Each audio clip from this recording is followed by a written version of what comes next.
देखिए next type. एक दुकानदार एक वस्तु खरीदते समय 20% की बेईमानी करता है और उस वस्तु को 20% के लाभ पर बेच देता है, तो उसका रियल प्रॉफिट प्रतिशत बताएं। अब देखिए इसमें क्या है कि दुकानदार 20% की जो बेईमानी करता है ना, वो वजन में करता है। और ये याद रखिए कि वो वहां पर खरीदता है। इससे पहले वाले क्वेश्चन में वो डायरेक्ट बेचता था, बट यहाँ पर पहले वो खरीद के लाता है और उसमें 20% की बेईमानी करता है और बेचते समय 20% का लाभ कमाता है, तो उसका रियल प्रॉफिट बताए। तो मान लीजिए कि कोई वस्तु है, मान लीजिए वो है 100 ग्राम वस्तु खरीद के लाया। अब 20% की बेईमानी करी है, तो इसका मतलब वो एक्चुअल में कितना खरीद के लाया? 120 ग्राम। मैं आपको समझाने के लिए ग्राम लेके चल रहा हूँ यहाँ पे कि मान लीजिए वो 100 ग्राम खरीद के लाया, बट 20% की बेईमानी करी है उसने, तो एक्चुअल में कितना लेके आया वहां से, कहीं से अगर वो खरीद के लाया तो 120 ग्राम। अब जो 20% का जो प्रॉफिट कमाएगा वो किस पर कमाएगा? वो किस पर? इस पर ही तो कमाएगा ना। अब बेचे तो वो इसको हीगा, इसको तो बेचे नहीं गा, क्योंकि एक्चुअल में कितना लेके आ रहा हो 120 ग्राम, तो प्रॉफिट भी तो 120 ग्राम पर ही कमाएगा। मतलब 120 को वो 20% के लाभ पर बेचेगा, तो कितना प्रॉफिट होगा? 2 जीरो से 2 जीरो 12 12 144। मतलब 100 में वो खरीद के लाया, 144 में उसने बेच दी, तो प्रॉफिट वहां पर कितना हुआ? 44% का। तो ठीक, ये था हमारा नेक्स्ट टाइप। तो चलिए देखिए नेक्स्ट टाइप। एक दुकानदार वस्तु खरीदते समय 20% की बेईमानी करता है और बेचने के समय 20% की बेईमानी करता है। मतलब वह जब खरीद के लाता है तब भी 20% की बेईमानी और बेचते समय भी 20% की बेईमानी, तो उसका रियल प्रॉफिट हमें बताना है। पिछले वाले क्वेश्चन में क्या था?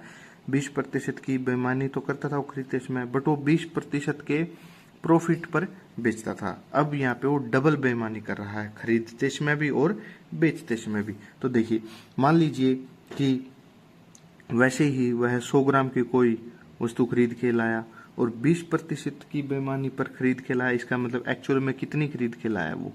20, मतलब 120। मतलब वो बेचेगा तो क्या बेचेगा? 120 को ही बेचेगा ना भाई। खरीद के वो 100 लाया, बट वो 20% की बेईमानी खरीद के करके लाया, तो एक्चुअल में वो कितनी ग्राम खरीद के लेके आया? 120 ग्राम। और वो किसको बेचेगा? 120 ग्राम को ही बेचेगा।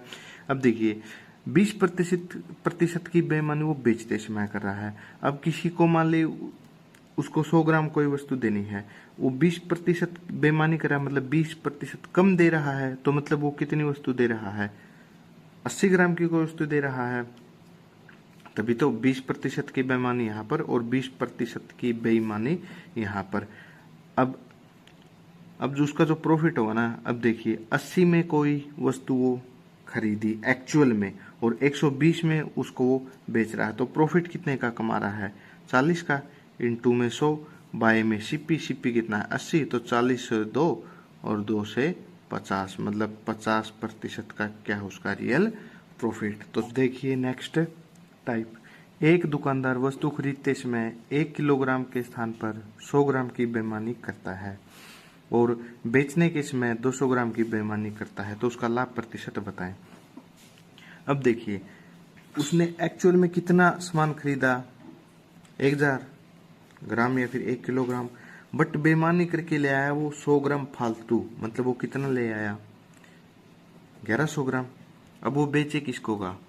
1100 ग्राम को ही तो बेचेगा ना, इसको तो बेचे नहीं गा, क्योंकि वो टोटल तो 1100 ग्राम ले आया। अब बेचने के समय 200 ग्राम की बेईमानी करता है, 200 ग्राम की फिर बेईमानी करता है। मतलब 1000 देना तो था उसको 1 किलो या फिर 1000 ग्राम, बट वो 200 ग्राम कम दे रहा है। मतलब किसी कोई ले रहा तो उसको 800 ग्राम दे रहा है। अब उसका 800 में वो उसके वो वस्तु पड़ेगी और 1100 की वो है दे रहा है, तो प्रॉफिट कितना कमा रहा है वो? 300 गुना में 100। प्रॉफिट है किस पे? 800 पे। मतलब कॉस्ट प्राइस तो एक्चुअल में उसका 800 ही हुआ, तो 2 जीरो से 2 जीरो और आप इसको 300 बटे 8 से काटेंगे तो 37 से ही 5% इसका क्या आएगा? प्रॉफिट। 1 किलोग्राम की जगह पे 100 ग्राम बेईमानी से ले आता, मतलब 1100 ग्राम ले आया। 200 ग्राम की बेईमानी करता है, मतलब 800 ग्राम बेच रहा है। तो 800 में खरीद के 1100 में बेच रहा है, तो 300 का प्रॉफिट कमा रहा है। गुणा 100 बटे में सीपी कितना 800 काटा पीटा, तो 37.5% प्रॉफिट क्या हुआ उसका प्रॉफिट। देखिए नेक्स्ट टाइप। एक दुकानदार दो वस्तु को 4800 में खरीदता है। वह एक वस्तु को 19% के लाभ पर बेच देता है और दूसरी वस्तु को 15% की हानि पर बेच देता है। यदि दोनों कंडीशन में सेलिंग प्राइस बराबर हो तो पहले वस्तु का कॉस्ट प्राइस और पहली ही वस्तु का सेलिंग प्राइस बताएं। ऐसा भी पूछ सकता है कि दूसरी वस्तु का कॉस्ट प्राइस बताएं और दूसरी वस्तु का सेलिंग प्राइस बताएं, वो कुछ भी पूछ सकता है। तो देखिए, उसने दो वस्तु खरीदी, दो वस्तु खरीदी 4800 में। टोटल जो कॉस्ट प्राइस है दोनों वस्तुओं का वो 4800 है। अब एक को 19% के लाभ पर, दूसरी को 15% की हानि पर बेच देता है। मान लीजिए पहली वस्तु का जो कॉस्ट प्राइस है CP1 है और दूसरी का जो कॉस्ट प्राइस है वो CP2 है, मतलब cost price CP is equal to cost price. ठीक है। अब मैं आपसे बोलूं कुछ सेलिंग प्राइस का क्या फॉर्मूला होता है, CP इंटू में 100 प्लस प्रॉफिट या लॉस बाय 100। सेलिंग प्राइस का क्या फॉर्मूला था, कॉस्ट प्राइस गुणा में 100, अगर प्रॉफिट है तो 100 में ऐड हो जाएगा, अगर लॉस है तो 100 में से माइनस हो जाएगा बाय 100। अब देखिए सेलिंग प्राइस दोनों कंडीशन में, अगर पहली वस्तु पे अगर मैं सेलिंग प्राइस का फॉर्मूला लाऊं तो कॉस्ट प्राइस गुणा में 100, अब 19% के लाभ पर है तो 119 बाय 100। अगर दूसरी का मैं अगर फॉर्मूला लाऊं तो CP2 इंटू में 15% की हानि है तो 85 बाय 100। अब देखिए दोनों कंडीशन में क्या सेलिंग प्राइस बराबर है, तो आप इसको इक्वल रख दीजिए, काट दीजिए। अब इसको आप काटेंगे तो ये 17 पा 85, 17 सत्ते 119, तो कॉस्ट प्राइस गुणा 7 इज इक्वल टू है कॉस्ट प्राइस 2 गुणा 5। मतलब अगर आप इसको ऐसे लेके आएंगे तो CP1 by CP2 is equal to 5 by 7। मतलब पहली वस्तु का जो कॉस्ट प्राइस है और दूसरी वस्तु का जो कॉस्ट प्राइस हो 5:7 में है। टोटल हमारे अनुसार कितना है 12, लेकिन इसने दे कितना रखा है 4800, तो 12 चौके 4800 मतलब 400 गुणा, तो 5 चौका 20 मतलब 2000 और 7 चौके 2800, मतलब पहली वस्तु का कॉस्ट प्राइस 2000, दूसरी वस्तु का कॉस्ट प्राइस 28000। अब हमें निकालना क्या है, पहली वस्तु का सेलिंग प्राइस, मतलब 2000 की वस्तु को वो 19% के मतलब 119 इसके प्रॉफिट पर बेच रहा है, तो 20 अब आप इसको निकालेंगे तो क्या आएगा 2380। यही हमारा पहली वस्तु का सेलिंग प्राइस है और यही हमें बताना था। दोनों का सेलिंग प्राइस बराबर है तो पहली वस्तु पे सेलिंग प्राइस का फॉर्मूला ला दिया, दूसरी वस्तु पे सेलिंग प्राइस का फॉर्मूला ला दिया, दोनों को इक्वल रख दिया, सोल्व किया तो कॉस्ट प्राइस पहली और दूसरी वस्तु का रेशियो जगह 5:7 में आएगा। हमारे अनुसार 12, लेकिन उसके अनुसार 4800, मतलब 12 किसके बराबर 4800, तो 400 के गुणा में है तो 5 की 400 के साथ करेंगे 2000, 7 की 400 के साथ करेंगे 2800। ये तो हो गया पहली वस्तु का कॉस्ट प्राइस, दूसरी वस्तु का कॉस्ट प्राइस। हमें निकाला पहली वस्तु का सेलिंग प्राइस, तो 2000 की वस्तु है उसको 119% लाभ पर बेचा तो सेलिंग प्राइस 2380, यही हमारा है आंसर। तो देखिए नेक्स्ट क्वेश्चन प्रकार को भी, एक दुकानदार 2400 रुपए में दो वस्तु खरीदता है। वह पहली वस्तु को 20% की हानि पर और दूसरी वस्तु को 20% के लाभ पर बेच देता है। यदि उसके सेलिंग प्राइस का अनुपात 4:3 हो तो प्रत्येक वस्तु का कॉस्ट प्राइस बताएं। तो देखिए इसमें क्या है, वही कॉस्ट प्राइस एक मान लीजिए, कॉस्ट प्राइस दूसरी वस्तु का CP2 मान लीजिए, या फिर इसको प्राइस 1 बोल दीजिए या फिर इसको प्राइस 2 बोल दीजिए, बात एक ही है। अब एक को 20% की हानि पर और एक को 20% के लाभ पर बेचता है, तो वही सेलिंग प्राइस दोनों को बराबर है। तो सेलिंग प्राइस का फॉर्मूला पहले का प्राइस इंटू 20% की हानि 80 बटे में 100, ठीक है, और दूसरे का जो प्राइस है वो क्या हुआ, प्राइस मतलब कॉस्ट प्राइस इंटू 100% का लाभ मतलब 120 बटे में 100। अब इसका रेशियो दे रखा है 4:3, मतलब इसके बटे में प्राइस 2 गुणा में 120 बटे में 100 इज इक्वल टू 4/3। ये हमको गिवन है, ठीक है। और कॉस्ट प्राइस अब तो आंसर आ ही गया, इससे ये काट दीजिए, 40 दूनी और 40 तिया, मतलब 2p1/3p2 इज इक्वल टू 4/3। 2 से इसको काट दीजिए, 2 दूनी 4 और 3 से इसको काट दीजिए, मतलब प्राइस 1/प्राइस 2/1। सॉरी ये 3 था, 3 से 3 कट गया, 2/1 आ गया। हमारे अनुसार टोटल प्राइस कितना है 3, बट उसने कितना दे रखा है 2400। ये आपको दिखाई नहीं दिया होगा, आप ऐसे देख लीजिए।